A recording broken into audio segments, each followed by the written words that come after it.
Welcome, true crime aficionados, to another chilling tale from the annals of unsolved mysteries. Today, we're delving into the dark depths of the Göhrde Murders, a series of brutal killings that shook Germany in the summer of 1989. Grab your detective hats and prepare to unravel a web of intrigue, suspicion, and lingering questions. Our story takes place in the Göhrde State Forest, a vast expanse of wilderness in Lower Saxony, Germany. Picture dense woods, winding trails, and an eerie silence that seems to swallow secrets whole. It's here, in this picturesque yet isolated setting, that our tale of terror unfolds. Let's set the scene. The year is 1989, and Germany is on the cusp of monumental change. The Berlin Wall is about to fall, marking the end of the Cold War era. But in the quiet forests of Lower Saxony, a different kind of upheaval is brewing, one that will leave the local community shaken for decades to come. The Göhrde State Forest spans about 75 square kilometers, straddling the Lüchow-Dannenberg and Lüneburg districts. It's the largest mixed forest in northern Germany, mostly uninhabited and rich in history. Once the hunting grounds of nobility, from the Dukes of Brunswick and Lüneburg to the Kings of Hanover and even the German Emperor, the forest holds secrets from centuries past. Little did anyone know that it was about to become the backdrop for a modern-day horror story. Our tale of terror begins on May 21st, 1989. It was an unusually hot summer, with temperatures soaring across Lower Saxony. The heat wave would play a crucial role in our story, both in terms of the crime scenes and the investigation that followed. On this fateful day, a middle-aged couple, Ursula and Peter Reinold, decided to take a drive through the Göhrde Forest. They parked their car near a secluded spot off the Bundesstraße 216, a federal highway cutting through the forest.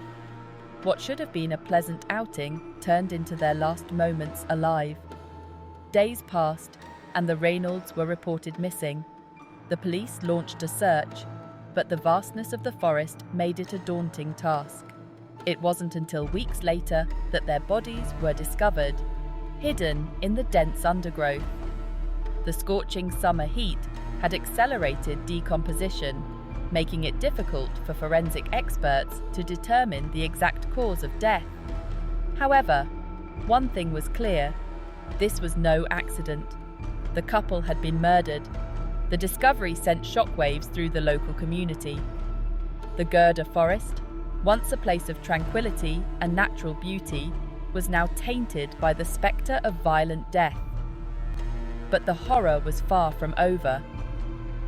Just as the police were processing the first crime scene, the killer struck again. On July 12, 1989, another couple fell victim to the forest's lurking danger. Ingrid Warmbier and Bernd-Michael Köpping, both in their 40s, became the next targets of what was now clearly a serial killer. The second double murder occurred a mere 800 meters from where investigators were still combing through evidence from the first killings. The audacity of the killer, striking so close to an active crime scene, left law enforcement baffled and the public terrified. This time, the bodies were found more quickly, but the scene was no less gruesome. Both victims had been bound, tortured, and ultimately killed. Bernd-Michael Köpping had been shot in the head after an unsuccessful attempt at strangulation. Ingrid Warmbier's skull had been bashed in, her body mutilated. Like the first couple, they too had been stripped of their clothing and their car had been stolen. The similarities between the two double murders were undeniable. The police were now faced with the chilling reality that a serial killer was on the loose in the Göhrde Forest. The press dubbed the unknown assailant the Göhrde Killer, and the case quickly became one of Germany's most notorious unsolved crimes. The investigation that followed was one of the most extensive in German criminal history. Police combed through the forest, inch by inch, searching for any clues that might lead them to the killer. They interviewed hundreds of witnesses, analysed countless pieces of evidence, and followed up on every lead, no matter how small. But the Göhrde killer seemed to be a ghost, leaving behind few traces and always staying one step ahead of the law. The stolen cars from both couples were eventually found, abandoned and wiped clean of fingerprints. The murder weapon, believed to be a small-caliber firearm, was never recovered. As months turned into years, the case grew cold. The forest, once avoided by terrified locals, slowly began to reclaim its place as a destination for hikers and nature lovers. But the memories of that bloody summer lingered, a dark cloud hanging over the Göhrde. Fast forward to 2017, nearly 3 decades after the murders. The case had never truly been closed, with investigators periodically revisiting the evidence in hopes of a breakthrough. It was then that a name emerged from the shadows of the past: Kurt-Werner Wichmann. Wichmann was no stranger to law enforcement. Born on July 8, 1949, he had a troubled past that began in his early teens. At just 14 years old, he was sent to a young offenders institution for threatening a tenant in his parents' house with a knife and attempting to strangle her. This early incident would prove to be a chilling precursor to his later crimes.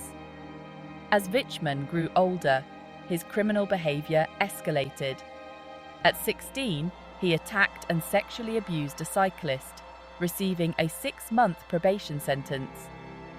In 1967, he threatened police officers with a small-caliber weapon, earning him a year in juvenile detention.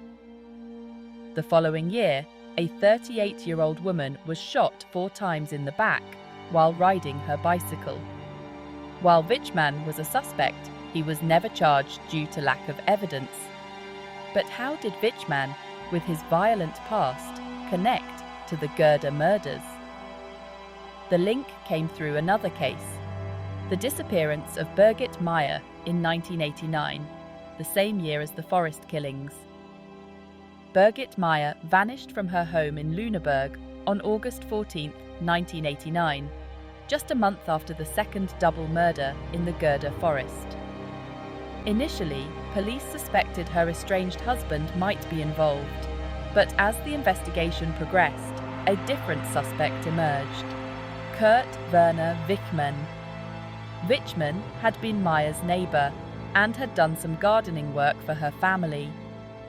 He was questioned by police at the time, but provided an alibi through his wife. It wasn't until years later, when the case was reopened, that Wichmann became a serious suspect in Meyer's disappearance. In 1993, police finally obtained a search warrant for Wichmann's property. What they found was nothing short of horrifying. Hidden rooms, secret caches, and a veritable arsenal of weapons were discovered throughout the house. One room was completely empty save for a noose hanging from the ceiling. Another was filled with drugs, knives, guns, torture devices, chains, handcuffs, and even bulletproof vests. But perhaps the most chilling discovery was a buried car in Wichmann's backyard, its backseat stained with blood. The implications were clear. Wichmann was not just a petty criminal, but potentially a serial killer. As the search of his property continued, Wichmann fled. He was later involved in a traffic accident and arrested. 10 days after his arrest, on April 25, 1993, Wichmann committed suicide in his cell, taking whatever secrets he held to his grave. The suicide of Kurt-Werner Wichmann might have seemed like the end of the story, but for investigators, it was just the beginning of a new chapter in the Göhrde Murders case. The evidence found at Wichmann's property, combined with his criminal history and his connection to Birgit Meyer's disappearance, led police to suspect that he might have been the elusive Göhrde killer. But the case was far from closed. Despite the circumstantial evidence linking Wichmann to the murders, there was no definitive proof. DNA technology, while advancing rapidly, was still in its infancy in the early 1990s, and much of the physical evidence from the Göhrde crime scenes had degraded over time. The investigation continued, with police digging deeper into Wichmann's past and his potential connections to other unsolved crimes in the area. They discovered that Wichmann had been an avid outdoorsman, often spending nights in the forest. He was familiar with the Göhrde area and had the skills to navigate its dense woodland. In 2017, nearly 30 years after Birgit Meyer's disappearance, a breakthrough finally came. Her remains were discovered buried beneath a concrete floor in a garage on Wichmann's former property. This discovery not only provided closure for Meyer's family, but also strengthened the suspicion that Wichmann was involved in other unsolved murders, including the Göhrde killings. The revelation about Birgit Meyer's fate reignited public interest in the Göhrde murders. Cold case investigators began re-examining every piece of evidence, hoping that advances in forensic technology might yield new clues. They re-interviewed witnesses, some of whom were now able to recall details that seemed insignificant at the time, but took on new meaning in light of Wichmann's suspected involvement. One intriguing lead that emerged was the possibility of an accomplice. Some investigators believed that Wichmann might not have acted alone, given the complexity of the crimes and the audacity of committing a second double murder so close to an active crime scene. This theory was supported by reports of a young man with a Dutch or German accent seen in the area around the time of the murders. The international angle of the case took an unexpected turn when similarities were noted between the Göhrde Murders and a double homicide that occurred in Wales in June 1989. The victims, Peter and Gwenda Dixon, were shot at close range while on a camping trip. The crime scene bore some resemblances to the Göhrde killings, including the remote location and the fact that the victims' hands were tied. While no direct link was ever established between the Welsh murders and the Göhrde case, the coincidence added another layer of mystery to an already complex investigation. It raised questions about whether the Göhrde killer might have been active beyond Germany's borders. As the investigation continued, a clearer picture of Kurt-Werner Wichmann emerged. Friends and acquaintances described him as an arrogant loner with cold, icy eyes. He was known to have right-wing extremist views and had financial troubles, even working as a call boy at one point. His house, with its hidden rooms and caches of weapons, painted a picture of a man living a double life, outwardly unremarkable, but harbouring dark secrets. The Göhrde Murders case has become more than just an unsolved crime. It's a testament to the persistence of investigators and the enduring impact of such heinous acts on a community. The forest, once a place of fear, has slowly reclaimed its status as a natural wonder. However, for many locals, the memories of that terrible summer in 1989 continue to cast a long shadow. In recent years, the case has gained renewed attention through various media adaptations. A German TV miniseries titled Dark Woods, Das Geheimnis des Totenwalde, aired in 2020, bringing the story to a new generation of viewers. While fictionalized, the series helped keep the case in the public eye and potentially generate new leads.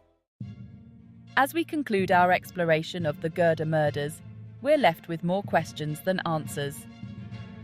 Was Kurt-Werner Wichmann indeed the Göhrde killer? Did he have an accomplice? Are there more victims yet to be discovered? The case remains officially unsolved, a reminder that even with advances in forensic science and investigative techniques, some mysteries continue to elude resolution. The story of the Göhrde Murders is more than just a tale of unsolved crimes. It's a narrative about the long-lasting impact of violence on a community, the relentless pursuit of justice by dedicated investigators, and the dark secrets that can lurk behind seemingly ordinary facades. It's a reminder that even in the most picturesque settings, danger can lurk in the shadows.